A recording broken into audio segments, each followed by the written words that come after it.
छठवें का खा है, निर्जलीकरण अभिक्रिया से आप क्या समझते हैं?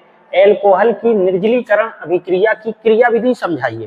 तो देखिए बच्चों, एल्कोहल को सांद्र H2SO4 की उपस्थिति में 160 से 170 डिग्री सेंटीग्रेड पर गर्म करने पर इससे जल का अणु पृथक हो जाता है और एथिलीन प्राप्त होता है या होती है। इस अभिक्रिया को निर्जलीकरण अभिक्रिया कहते हैं। निर्जलीकरण अभिक्रिया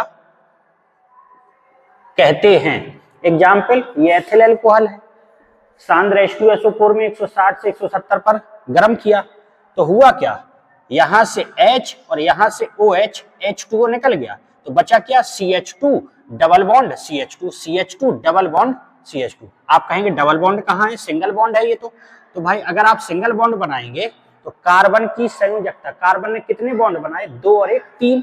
इस कार्बन ने भी कितने बॉन्ड बनाए, 2 और 1 3, तो 4 होना चाहिए ना, इसलिए डबल बॉन्ड बनेगा। ठीक है, अब इसकी क्रिया विधि मैकेनिज्म, तो ये भी पूछिए कि क्रिया विधि समझाइए। तो देखिए,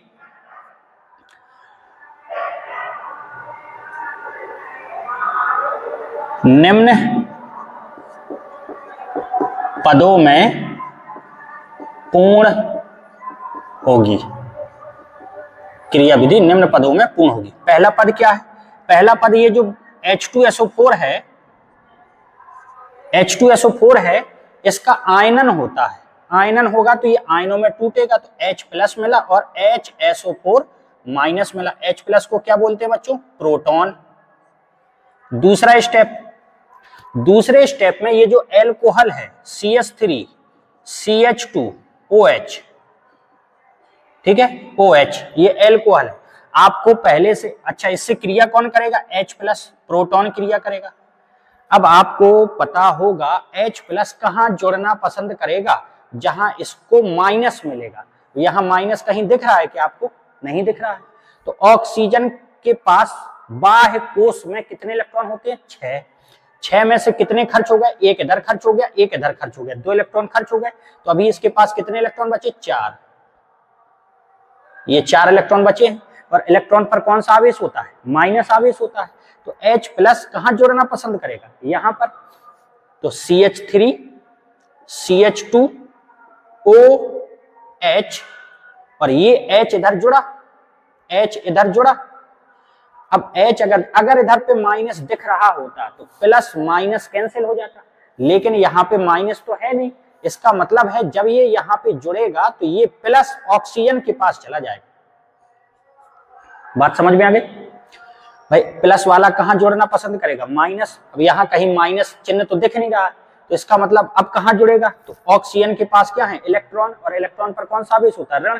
तो यही इसकी संभावना दिख रही, तो ये यहाँ पे जुड़ेगा, लेकिन इसके पास माइनस नहीं है।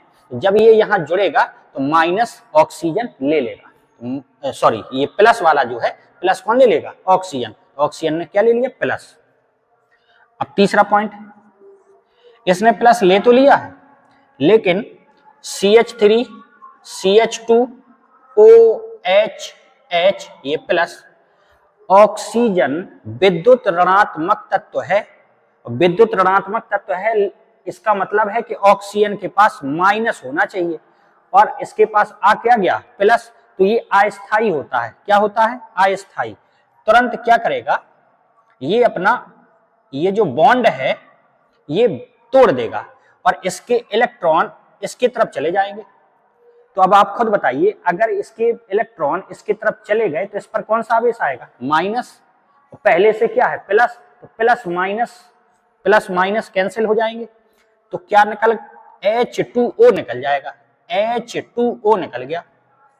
फिर से देखिए, ऑक्सीजन पर माइनस होना चाहिए, लेकिन आ क्या गया, प्लस।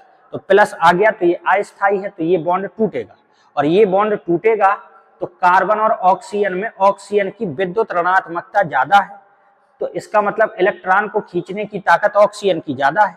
तो ये इलेक्ट्रॉन यहाँ चले जाएंगे, तो इस पर कौन सा आवेश आएगा, माइनस, और प्लस पहले से है तो प्लस माइनस क्या हो गया, कैंसिल। तो H2O निकल जाएगा। अब इधर माइनस आएगा तो इधर क्या आएगा, प्लस।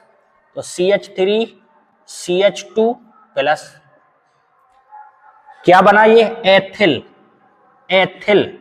और यदि कार्बन पर प्लस आता है तो उसको बोलते हैं कार्बोनियम आयन। ठीक है, इसके बाद देखिए CH3 CH2 प्लस, ये क्या करेगा, ये एक प्रोटॉन निकाल देगा। प्रोटॉन, प्रोटॉन का मतलब H प्लस, तो H यहां ज्यादा है तो यहां का H हो गया, ये प्लस हो गया, H प्लस निकाल दिया। जब H प्लस निकाल दिया तो प्लस भी खत्म, एक H खत्म, क्या बचा CH2 सिंगल बॉन्ड CH2। अब आप जानते हैं कार्बन ने कितने बॉन्ड बनाए, 2 और 1 3, 2 और 1 3, तो बीच में क्या बनेगा, डबल बॉन्ड, एथिलीन बन गया, एथिलीन बन गया। चौथे स्टेप में ये जो H प्लस निकाला था, H प्लस पुनः अपने HSO4 माइनस से क्रिया करके क्या बना देगा, H2SO4, ज्यों का त्यों फिर से H2SO4 बन जाएगा। तो इस प्रकार से ये आपकी क्रिया विधि हो गई।